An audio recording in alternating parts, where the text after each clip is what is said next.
Hi, I'm Brad Power, and this is the Cancer Patient Lab, and we're honored today to have Michael Liss with us. Dr. Liss is at UC San Diego. He was referred to us by co-founder Brian McCluskey, and he's going to be talking about the gut microbiome and how it impacts cancer, prostate cancer specifically, but in general for other cancers and sort of what's at the cutting edge of the connection with the microbiome.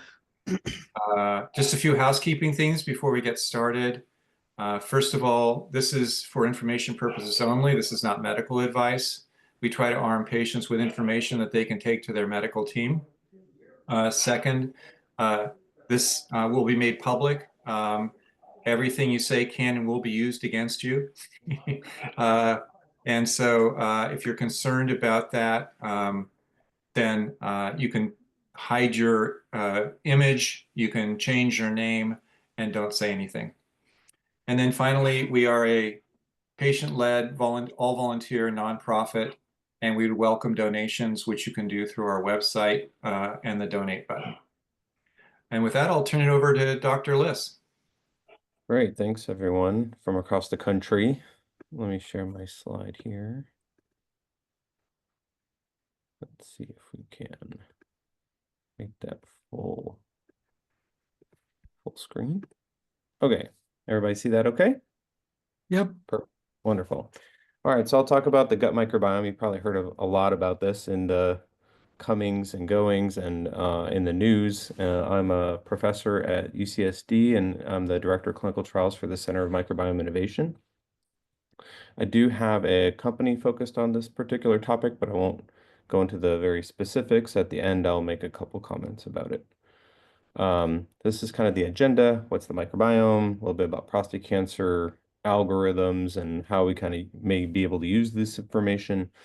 And then we'll get into the questions. So this is kind of how we think about microbes. This is a museum actually in Amsterdam. Of course, somebody like me would go to something like this. That's why it exists. It's called Micropia. And it just kind of takes us all the way back to the 1800s when we started looking at bacteria, and we actually had to pull them out on these little plates, right? And you had to have very specific plates to grow certain bacteria. And so we were a little bit limited. But we know that a lot of the microbes that occur in our gut, and this is kind of one of these virtual things you stand in front of and you go, whoa, where's all the bacteria in your body? Well, most of it's in the gut. That's where a lot of the action happens. So a lot of these bacteria are there. And they're not all bad. So I usually show this slide because these particular birds clean the teeth of alligators, and they're not going to eat this bird because it's basically its toothbrush, right? And it prevents disease and things like that. So we think something is maybe horrible when we see these names, right? But it actually may be beneficial. And I think that's where the microbiome and all these microbes with fancy names get a little bit confusing when we start talking about them. But not all of them are bad. And so when we say biome, we have to go back to, fourth grade biology. And that's where they get, microbes and living in different environments. So if you live in the Mississippi River Valley, you're going to have different bacteria or plants and things like that than you would if you're living on the mountain coast.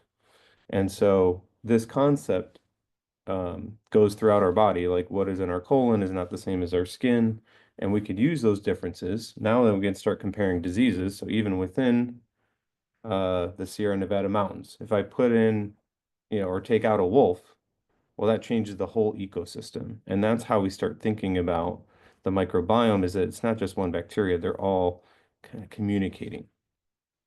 And so just a little primer on, well, what do we look at when we talk about the microbiome? And a lot of it is diversity, or how many. So there's alpha diversity, meaning how many kinds of microbes are there, and beta diversity, which is what are the relationships with these particular bacteria. And so when you see some of the papers come out, this is how we compare different things. And I say this, and the next slide will make a little more sense, but if we have, let's say, samples from different patients, and we want to compare them, well, we take sample A, we count, okay, we got 3 greens, 2 purples, and 2 browns, okay? And that's that. And we kind of set up a whole table like this. And now we set it on 3 different axes to see, okay, where in 3 dimensions does this person lie? And we can see that B and D are more closely related than, B and A. And so that's how we can do some of these comparisons of different microbes. Um, and so some of these slides I was just presenting at a urology group meeting in Idaho just the other day. So I wanted to use some of these new slides that I used in that meeting. And so when we look at this is basically the Human Microbiome Project. So this came out quite a while ago using 4,000 samples, and that's how we grouped different uh, you know organ sites essentially. And that's just that previous slide is exactly how we did that. And so when we talk about the microbiome, there is different sites, right? So if we're talking about prostate cancer, at the very bottom of this slide, the genitourinary microbiome that we can get from directly in the tissue or in the urine is very different than what we're talking about in the gut. So the gut can be manipulated by diet and things like that, whereas the urinary stuff may be manipulated in a different way. And so when we move to prostate cancer, we know it's a very common disease. And when I first started thinking about this particular, I had a lot of microbiology background and I was looking for a way to kind of marry these things because I felt like they were related. And I started looking at inflammatory bowel disease. And there was some papers that had come out saying that there's this link between gut inflammation and prostate cancer. So I said, because it doesn't make sense. Well, how does bacteria in your gut somehow relate to a prostate that they're not connected? They're close to each other, but right, there's no connection between the colon and the prostate. And so this inflammatory aspect piqued my attention to this. And then basically, we said, okay, there's a healthy microbiome, a cancerous microbiome, and can this start impacting what we're looking at? And so this was just a diagram I show. Let me try to minimize this. And that showing the relation here, we have the colon, there's the prostate, and the bladder through and how we void out the urethra. So there's different concepts of things going on here. So within the prostate, there can be various organisms. If they can cause DNA damage, can they make certain substances that are within the prostate, or is it a chicken or the egg situation where a cancer can form, and then maybe the microbes that can live in that environment are different than if there wasn't a cancer there. So can we use that as a biosensor? And then the other aspect in the gut is as we get older, men can have urinary tract infections or inflammation or something like that. And those bacteria usually communicate from the rectum over to the the urinary system. And so things that are in the uh, colon can directly impact the prostate, but they also can make microbes and cause generic inflammation and things like that we want to watch for. And so we first published on this topic back in 2017, and I basically used patients that had cancer versus not, and I used their gut microbiome, and we showed that there were some differences. And if you kind of make a line diagonally through this, you can see a lot more orange on one side and more blue on the left side.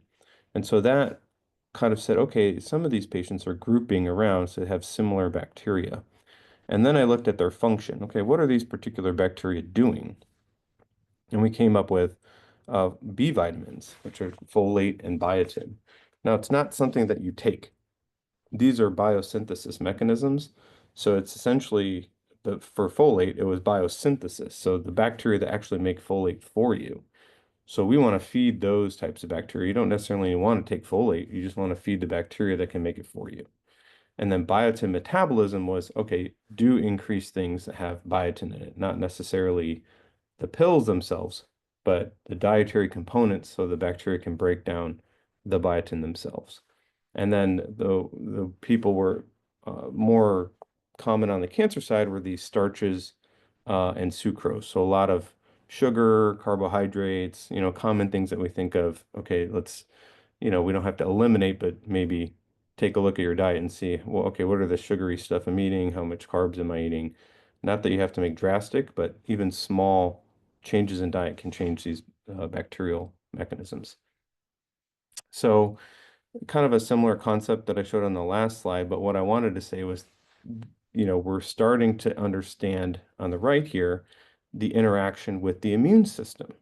So now, what is the real function of all these bacteria in our gut? Well, it can do stuff for us. It can make vitamins, it can digest our food, but then it also has a function in that it goes in to our androgen presenter, our antigen presenting cells that are in our colon. It takes these bacteria and shows it to our immune system, and it trains it in a certain way. So we're just kind of touching the surface on how exactly is this done, and can we manipulate that system to show it certain bacteria and train our immune system in certain ways. And so I think that's where a lot of this research currently is heading. Sorry, so I'll go ahead here. So can we take, this is a complex thing, but what I wanted to show was that we can take this down all these different avenues and show, okay, we take a bacteria and then we show what types of bacteria are there. And then we have to use all these different steps to select the certain bacteria that are there, to confirm which bacteria are present there, remove contaminants. But then we can start using, and this pathway down here in the lower left would be, okay, what are the bacteria that are good? What are the bacteria bad? And now with AI, we can develop cohorts and say, okay, if this particular bacteria is present or absent, yes or no? And two, is this bacteria abundant? What abundant level is it at? Is it 50%? Is it 1%? And so all those yeses and nos can be put in an algorithm to start figuring out, on the right side, can we develop prediction models for disease types? And so this was the paper that this isn't published yet, so hopefully nobody um, posts it. A lot of the stuff I know it's recorded, but I did want to show that, we have some biologic gradients here showing cancer, and based on our scores over time, can it get, the likelihood or risk of cancer in the future can go up. So we can actually build biomarkers based on some of these bacterial groups. And over time, we compared predicted events versus probability, and the gray is like kind of your usual risk, clinical risk factors, and we want to be close to that. And that just the microbiome alone can actually mimic what we can find clinically.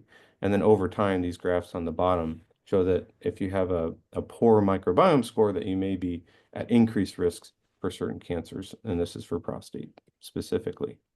But can we manipulate it? Could it be modifiable? And so this is a study of inflammatory bowel disease.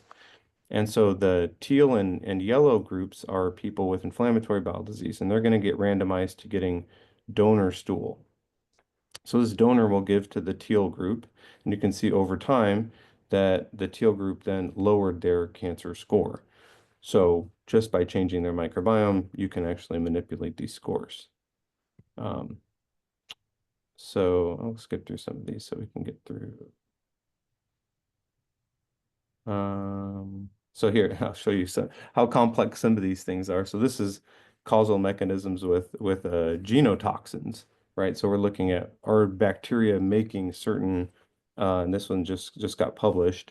I know these things are complex, but what we're showing here is at the bottom right, when we're using colibactin, which is a genotoxin, with hormones, that when you combine the two, they can cause a lot of DNA damage. So these are types of bacteria that maybe we want to find, and in the future, research to try to get rid of these types. I think I have a data set here. So, all right. So, what are different ways we can use particular microbes? So, one, vaccines are coming out. There are ways that you can use, and when I say microbiome, that could include viruses and other things like that. So you can use vaccines to inject into the prostate or into a local site that could increase the body's awareness of certain peptides that are carried by microbes that can expose right to that immune system that we're talking about. So that's one way that you can use the microbiome. Fecal transplant. Now, I just showed you that other group where they would show for inflammatory bowel disease. And this is a common question. Can we start using fecal transplants? So this is a donor. They collect their stool, they can make pills, give it to a certain person with cancer, and then what happens there? So the mechanism is what we're still trying to figure out. But there is some studies in immunotherapy specifically for kidney cancer, lung cancer, melanoma. They have shown that if you do this, that you can actually boost immunotherapy. One of my goals is to try and do that with prostate cancer because it's considered a non-immunogenic tumor. Can we increase it into a hot tumor or a immunogenic system where now there's microbial peptides or training our T cells in a certain way that then enhance that immunotherapy. So the top is the T cells and the bottom is the macrophages. So these are all things that enhance tumor killing. There's also metabolites that those microbes can produce that can go into potentially therapeutic intent. So this is kind of the future of microbiome as a therapeutic.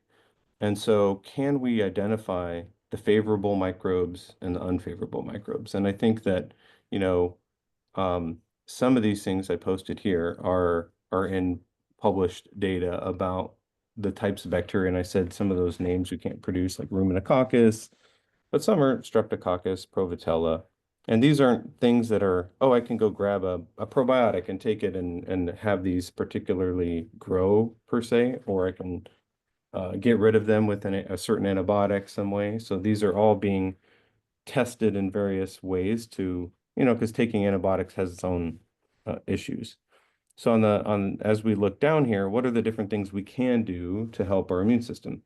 And so fecal transplant is one, but just like in the early days of when we say transplant, right, getting a kidney or even blood transfusion, we have to figure out what is in that.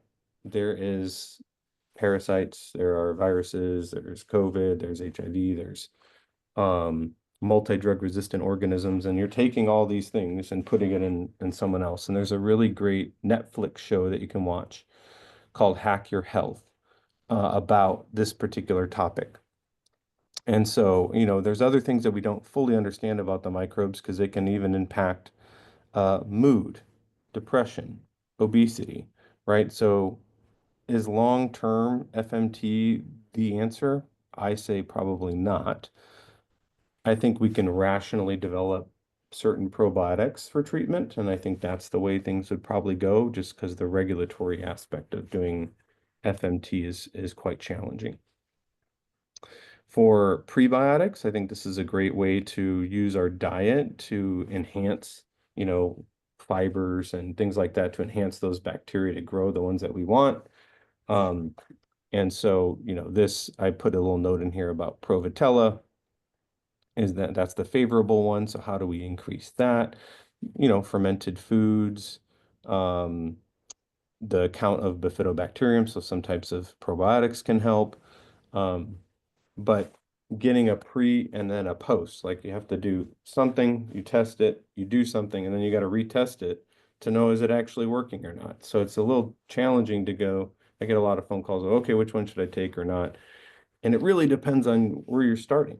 You know, a farmer just doesn't go to the desert and lay down seeds. If you have a desert type of gut, well, we need to find cactuses and things that grow right in that particular environment rather than trying to plant corn in an area. Or how do we transfer that gut from desert to more fertile ground?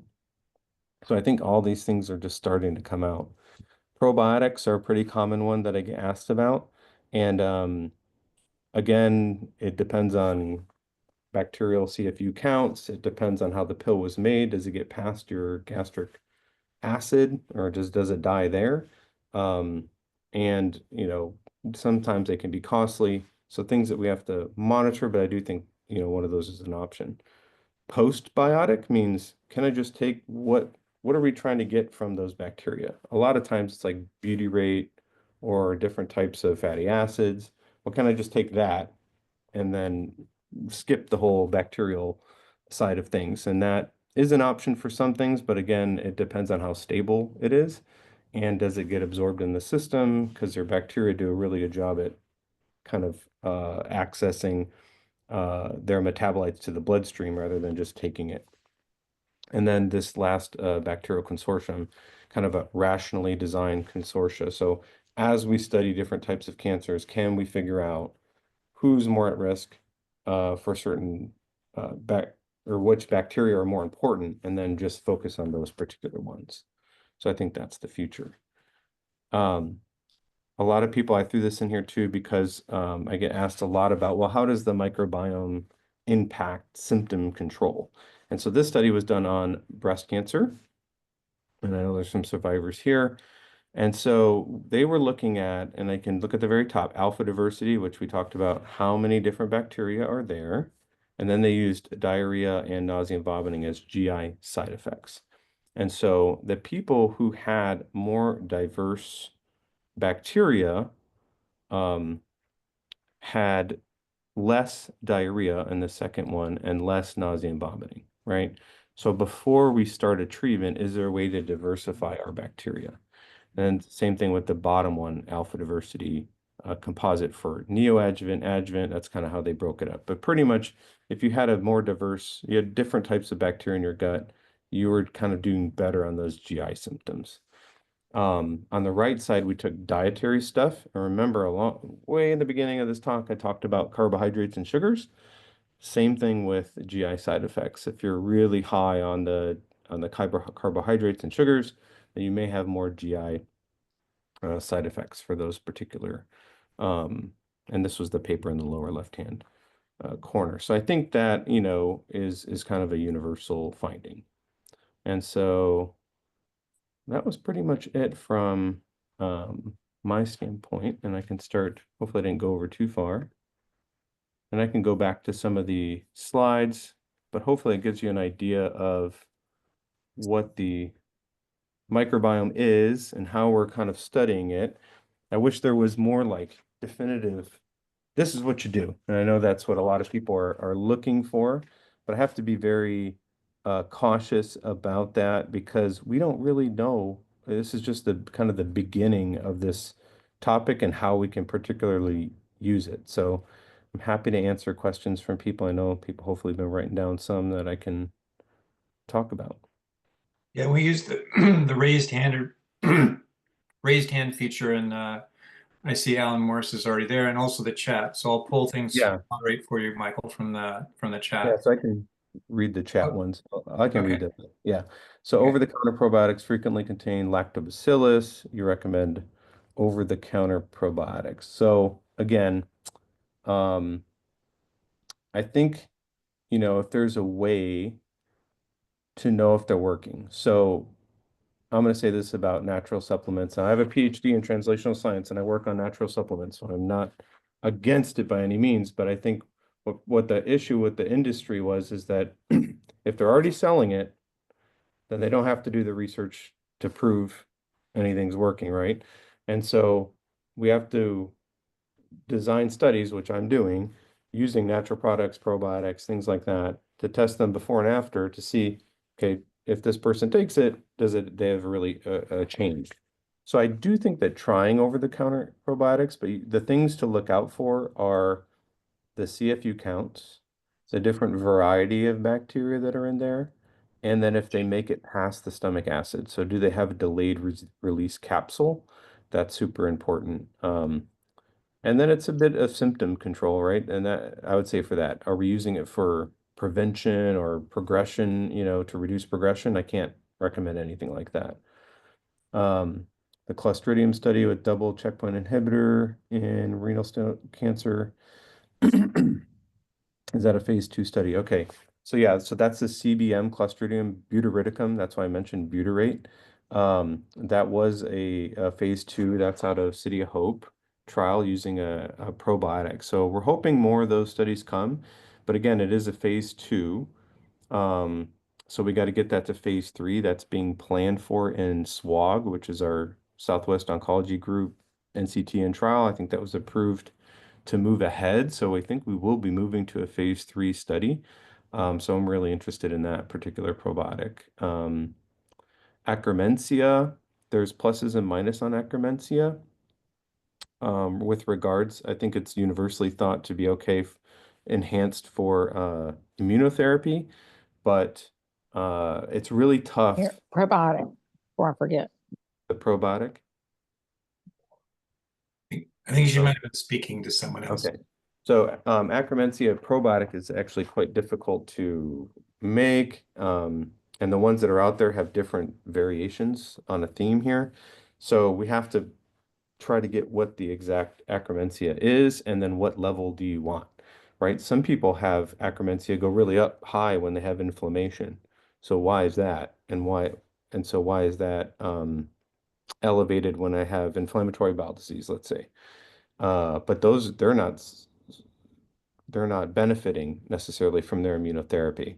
So we have to learn a little bit more about Akkermansia. I know people are jumping on it and companies are jumping on it, but I think the jury's still out a little bit.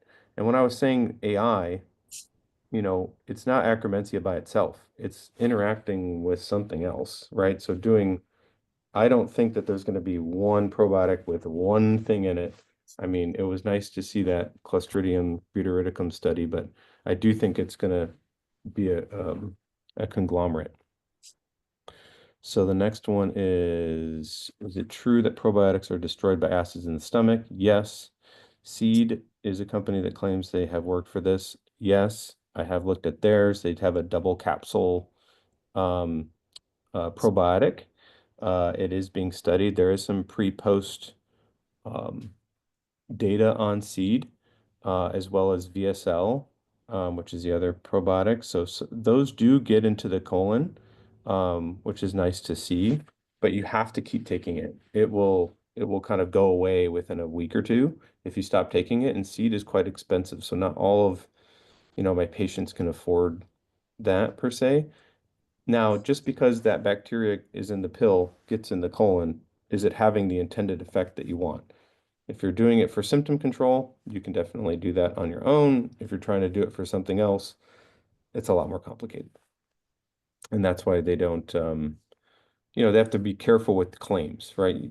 They're never going to say curing something or doing something like that. So I think that's our issue with natural products probiotics. How far are we commercially from taking stool sample of a cancer patient, then prescribing supplements, treatments to improve outcomes and tackle treatment side effects? So I said I wasn't going to talk too much about that, but that's exactly what I'm trying to do with with my company. So not necessarily taking stool from patients. So that's the FMT, fecal microbiota transplant.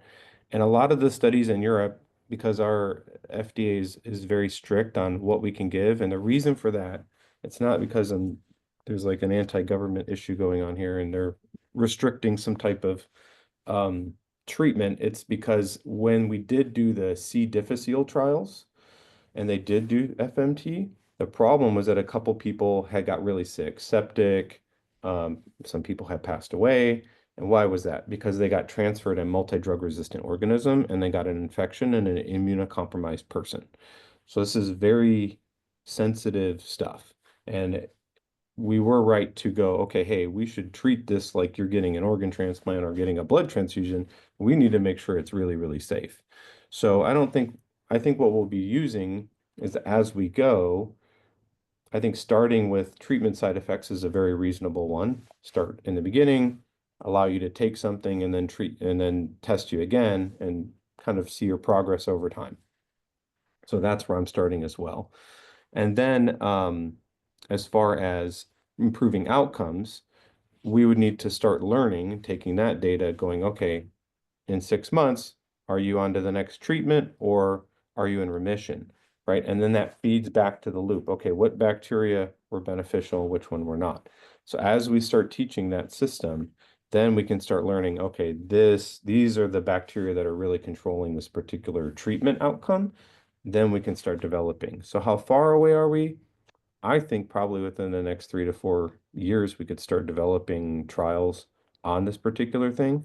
And so that's what I'm really focused on lately is trying to get to that point. Thoughts on Akkermansia? I kind of talked about that one.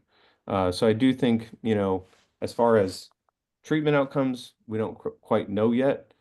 A lot of the Akkermansia data is case control, right? These people did well and they seem to have Akkermansia there. Do we know how that works? Nope. Do we know why that person did it? Maybe they were exercising and healthy and had a great diet beforehand, right? And they were bound to do well. So in those case control studies where you're looking at benefit, people who did well and people who didn't do well, there's a lot of stuff in the background that you got to account for. Um, and we have to be careful because these microbiome studies are not very big. So if you're comparing 30 people to 30 people, you're going to find stuff that maybe is not true. Um, and so correlation between stomach issues and microbiome. Yeah, so that was the last one I showed. Not necessarily stomach issues. So if you already have, a GI issue going into a treatment, we know those who have IBD and or even GERD, if you have upper tract, if you're like getting esophageal cancer treatment and you already have GERD, you already have Barrett's esophagus, obviously that's kind of a difference. So each patient's a bit unique, and that's why I talked about the desert, biome versus the rainforest biome. So if you're starting out with the desert, well, how do we move you into a different category first? And then we can start manipulating things. And everyone's starting a different rung on that ladder. And so just taking stuff to me doesn't quite make a lot of sense. And there's a lot of companies out there that treat, that will definitely tr send you a microbial, gut microbiome thing. They also happen to sell a lot of the products that you can buy. And so those aren't quite tested for this particular situation. And so a lot of it is experimental, if you will, and to see if these things help. But I do think that the pre-post testing would probably be important. So what's my process for making recommendations for a patient? What tests do I do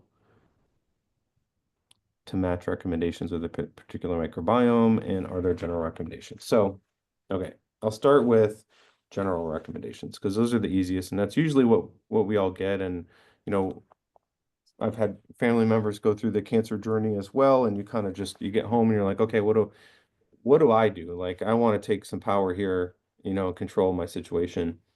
And then you just get, well, diet and exercise. You're like, well, like what diet? And some people go all the way from vegan to paleo to whatever. There's a lot of options. So I think that the thing here at UCSD we've been really focused on was the number of different vegetables you take per week. Okay. So we try to get to 30 different types of vegetables per week.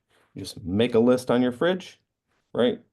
Celery, green beans, um, salad, spinach, whatever. You just list 30 of them down that are completely different. And that is the easiest way to not only get all your vitamins, you can increase your diversity of bacteria in your gut, and it doesn't have to be overwhelmingly a diet change.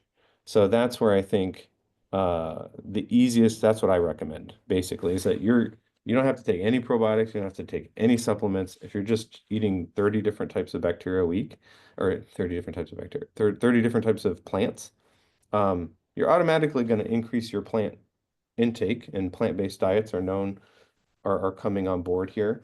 But it's really hard for us to go, okay, you can't, if you like steak or you have an alcohol every once in a while or whatever, are those completely bad? Not necessarily. A lot of it also depends on what rung in the ladder you're on, right? If you're in the, really your microbiome is just needing a lot of help, okay, you're gonna have to be a little bit more strict on that than others. So you can do raw or cooked. It just depends. I think sometimes we leach a little bit out. They don't all have to be raw. But however way you can, I usually just say however you can get them down. However you can eat them. Um, it should be enjoyable, right? We have to also live life and we want to make sure that we're enjoying it. So doing really restrictive diets, I just don't think are helpful because it changes our mood. Um, and the other question about bifido strains. We don't know about um, all of the different types of bifidobacterium. Some of them are beneficial. Bifidobacterium came up from, infants, essentially. That's where it all kind of came from. So do we have infantile bacteria help us with cancer outcomes? Not necessarily. We do see trends that may help, and some bifidobacteria actually help other bacteria grow, right? So I think that's probably the more important piece, is that it's not necessarily the bifidobacterium doing something, but it is them interacting. So I'll go to take some of the hands up here. So I don't know who was up first, but how about Rob? Thanks, doctor. Um, with the work that I do with cancer coaching, we do something very, very similar to what you're working on now. Um, I actually do use AI to um, derive micronutrient deficiencies that may have initiated the DNA mutation of the cancers. And so we work backwards from that by developing a whole food, well balanced diet to help build the immune system, help with the gut microbiome, uh, natural prebiotic foods, probiotic foods, and then hydration, and the other is sort of, stress mitigation, physical activity. And what we've been seeing is if we're able to work with a client at least 3 to 4 weeks prior to them starting their treatment and be able to get the microbiome in a position where it's functioning properly, we're seeing similar results to what you're saying, where they manage treatment better. No side effects from chemo, less side effects, and whatnot. And it also allows us to target certain supplements, and a very small range of supplements that directly work with the gut microbiome and the DNA. So based on that information, it correlates greatly to what you're doing, along with hydration, as a key component to it. So I would love to actually talk to you. Yeah, we'll have a separate thing, but we do use, we're on the same page because we use basically dietary questionnaires, right? Mm-hmm, And mm-hmm, so there's three components that I like to use. One is your diet, your current diet, where are you at, right? yep, Second is your baseline microbiome, and the third is your daily log. And it's as simple as I had a good gut day or I had a bad gut day, right? mm-hmm, And if you're yeah, lining up a lot of bad days together, we're doing something wrong. mm-hmm, And because everyone is so individual, right? And we want these, everybody wants these magic bullets. And exactly. this is the thing that everybody should be doing. And I just don't, when you do microbiome research, I can move you a little bit. Mm-hmm, Your microbiome is very resistant to change. And you have fluctuations through the year, right? In the summertime, you're eating more berries and mm-hmm, whatever. And in the wintertime, we're eating more potatoes or something. So there's little variations in it. But over the long term, they stay pretty consistent. And I can tell one person from the other person more mm-hmm, than this group of cancer patients and this group of cancer patients. It's mm-hmm. more aligned with yourself. So in Yes. order to make big changes in that, that's how I think we have to go forward with this, is treating what we call the N of one, you know. Yeah, that's And exactly that's what I what do. the Cancer Yeah, Patient Lab is doing, right? That's what you guys are doing, exactly. which is why I was excited to talk to this group. Um, okay, I'll talk to Alan. He had a question. Hi, Dr. Liss. Hi. I do have multiple questions, but I'll just start with one. I joined you late. I believe you recommended 30 vegetables. Yeah. And I take it, therefore, do you agree with this statement? Therefore, you say that if you eat 30 vegetables, you do not need supplements. Is that correct? Well, I mean, I think that your gut is extremely good at taking out what it wants. And so a lot of times we're eating supplements that are really high in stuff that we don't need. Um, so I either say you're making very expensive poop, or we could be doing some harm there. So why don't I increase the vegetable intake? And somebody asked about fruits, and not necessarily fruits, because fruits have a lot of sugar. So we can add fruits in there to flavor things and whatnot, but really it's the vegetables that are doing it. And so those different types of vegetables have zinc. They have these things in it. Now, I'm not saying that you still may need it. A lot of us have to take calcium supplements if you're on hormone therapy. A lot of us have to take, you have to watch your iron if you have low, right? So not all of it has to be from that. So this isn't combined with your team, right? It's like, yeah, you're going to be measuring these things. You have low blood counts. Well, I'm eating 30 vegetables. Yeah, but you still need iron, I mean, so it's not going to replace this stuff.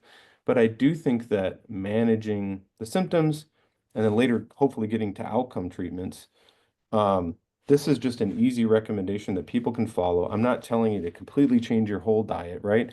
You just print out a list, you put it on the fridge, and you check it off during the week. This is a super simple way that my patients can get, okay, I get it, right?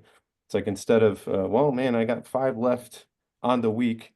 Looks like we're having a big salad for dinner today, or something like that, right? Instead of going, all right, do I need the big yeah, everyone likes a prime rib or something like that, if that's what they like, or a fish. You can still have those things, right? I think taking away um, things that people enjoy is actually harmful because they enjoy those things. The other part is if your family history is from Norway, and that all those genes, all those thousands of years ate a lot of fish, and now you go totally vegan, your particular microbiome may not agree well with that particular diet, right? Or if your family grew up in the Mediterranean and you go to an all meat diet, you're probably going to have horrible gut issues for that, right? So that's why I think, establishing a base, kind of measuring what are we doing and how do you feel baseline will then help the future stuff. So the recommendation was just merely to help out instead of making what are little things, right? Walking. That's the other thing I recommend. At least go for a mile walk. If you do anything else, okay, we can go up from there. You walk a mile a day and you eat 30 different vegetables a week. You're doing more than 90% of people are doing right now, and I know that it's going to help people. So how can I get people moved in that direction? So hopefully that answers your question. Just one more time to drive it home. If you do 30 vegetables and you walk a mile a day, did you say a mile a day? Yeah. If you do 30 vegetables and you walk a mile a day, and I'm going to speak to some people believe there's mineral deficiencies, and you did talk about iron, and of course we can become iron deficient, we can become B12 and folate deficient, and if we're on hormones, we may need calcium supplementation. But in general, for example, zinc. This population in the United States is not zinc deficient in general. Tell me if you agree with this statement. We're not deficient in zinc in general, but especially if we walk a mile a day and we do 30 vegetables, we do not need to do zinc supplementation. Is that correct? Like I said, some people, No. it depends on your baseline. Yeah. Yeah, in general, maybe if you had a pretty well balanced diet beforehand, you're on the tea and toast diet for years because you have a gut issue, well, you're going to have deficiencies in stuff. And so I think this isn't an all or none thing, right? It's okay, this particular patient, I have to be concerned about certain things. We're talking about microbiome gut here, and what I responded to was what is an easy way, what is a general recommendation I give my patients before I can get into the real specifics of a certain person. The general is that, right? That's our just baseline. Can we get that stuff going? Then we go, okay, you're micro deficient in this, you're macro deficient in this. We need to shift these things over. And this is a whole team approach, and this happens over time. This is not a one-time thing. And so, that to make blankets, I don't like to make those blanket statements because someone will prove me wrong, right? And I don't mind it, but we got to work in individual patient level rather than just saying, yeah, you're never going to need to take a vitamin if you do that. That would be a not true statement. I know it's not maybe what people wanted to hear, but I think it's an individual aspect and what is your baseline, right? May I ask one more question, or should I turn the table over to other people? Sure, we can ask. Okay. The other question is, I talked to my GI doctor and I asked him what has made it to prime time in the gut biome world. And he said that fecal transplants I may have missed this. I came late to your lecture shoot, so you may have already covered this. So please excuse me. He told me that fecal transplants for C. difficile colitis is the only thing that has made it to prime time in not academic medical centers, in mainstream community hospital GI pathology practices. Is that correct, or have other microbiome things made it to prime time? And what I mean by made it to prime time is have been entered into practice guidelines. Yeah. So that's correct. Only C. diff, right? And if you've ever had C. diff, you'll do anything to stop the diarrhea, right? So and that makes sense, right? Those are the extreme messed up gut, right? Can we improve that? Yes. Again, we have to be super careful with these fecal transplant things. And so Europe has done some, and all these are phase 1 and phase 2. We're seeing some signals, not have not made it in. None of the actual things that you can test right now, if you're going to get off this and try to go order a kit, that hasn't really been shown to help. We are still in the midst of studying this. That's why I gave the general recommendations, because that's probably the most, we have data to show that plant-based diets and exercise help outcomes. We know that. What are the particular bacteria that are driving these things? That's what we're trying to research and then maximize those things. So we don't have that yet. But that's what people like me are, really trying to focus and hone in on. And obviously we've hit, there's a lot of questions and we've hit on a topic, right? And I think diet, and we all say we want to have this particular diet. And then when rubber meets the road 2 weeks in, you're like, man, I can't do that. You end up going back to what you've been doing. And so I think giving small snippets of benefit. Somebody asked about the portion sizes. And to me, whatever you can get, 30 different vegetables. If it's one celery, it's one celery. If you have 3, awesome, right? I'm just trying to get you to think, okay, if I'm putting in my lunch for the day, what do I got in there? Okay, I got carrot, celery, and spinach. Sweet. Got 3 checked off already. Awesome.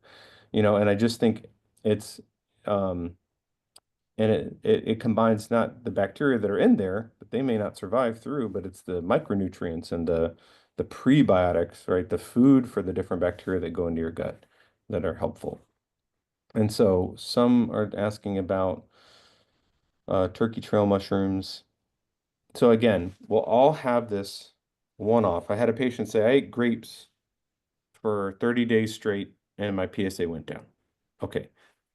I don't know how I can transfer that to someone else. And maybe you were on the rung of the ladder where somehow grapes, expanded a certain type of bacteria and then you felt better and the PSA came down.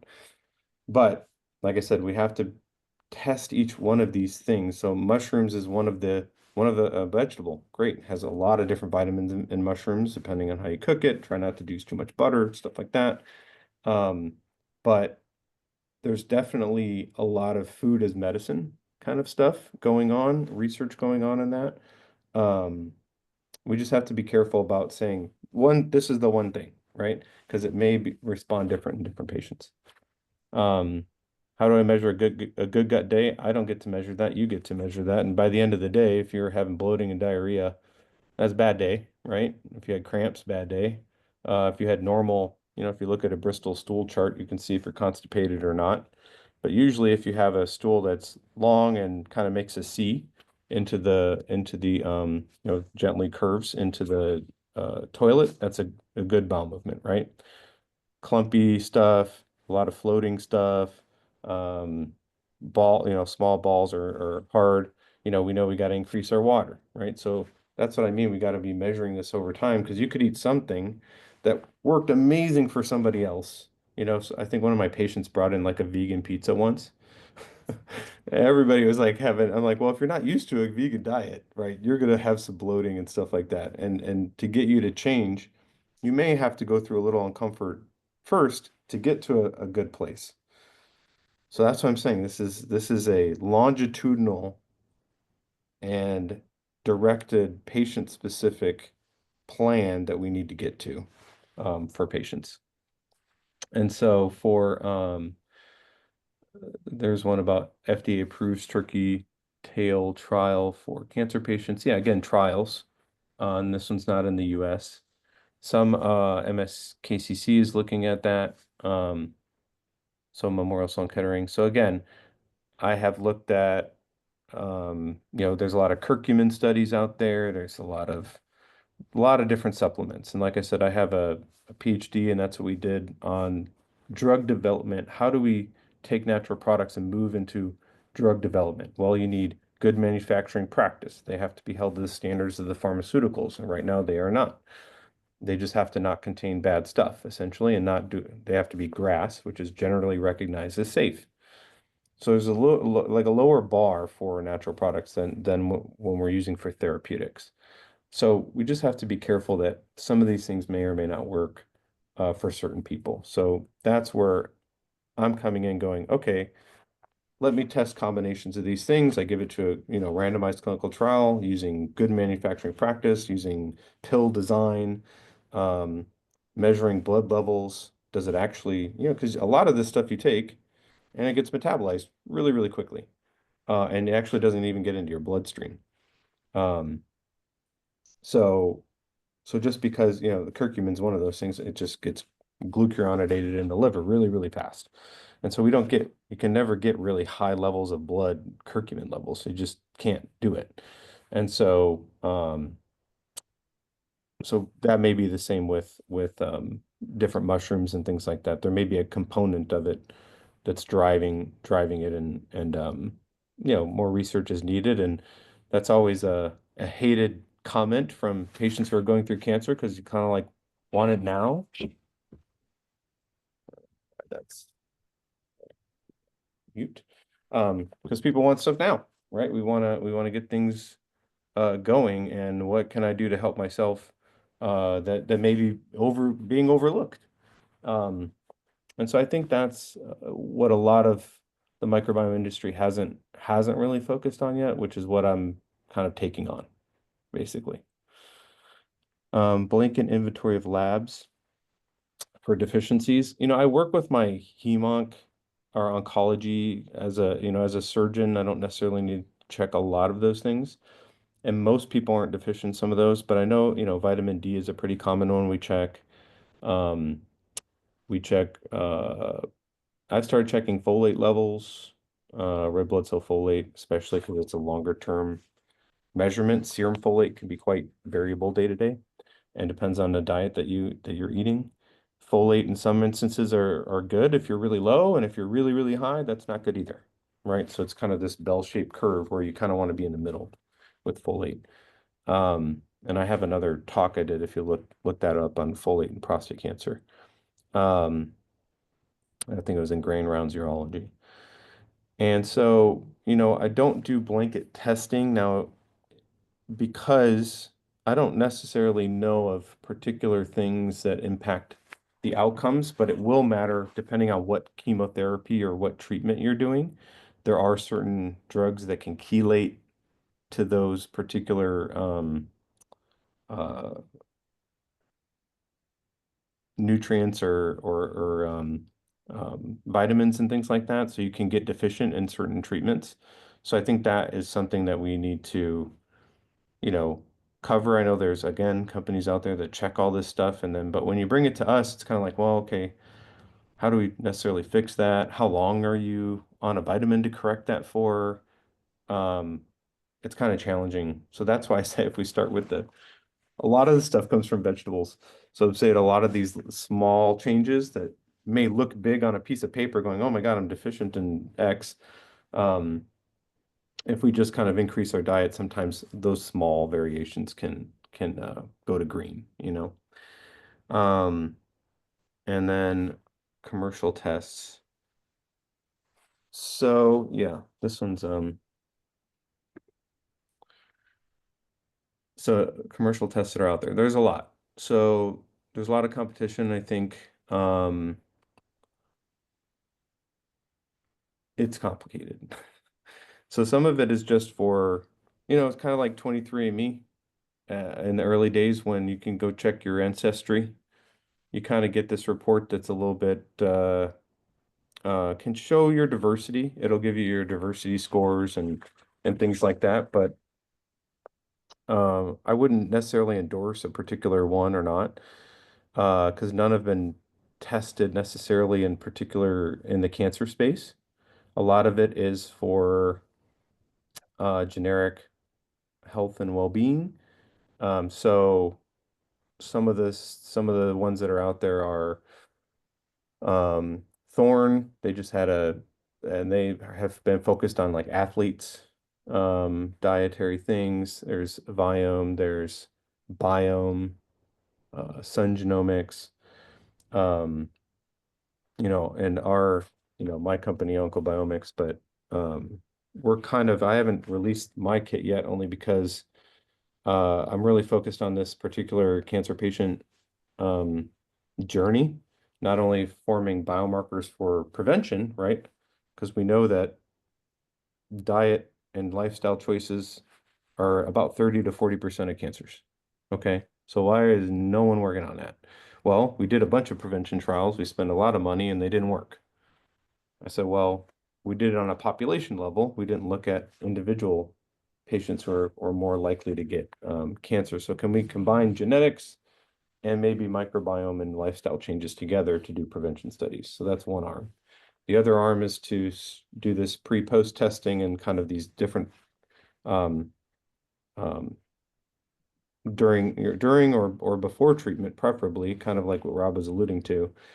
Can we do assessment beforehand or at the time of problem, offer, and I think that offering, companies that kind of say, well, hey, we happen to also sell this probiotic and this thing. We have to just, well, is it really tested to prove to increase that or not?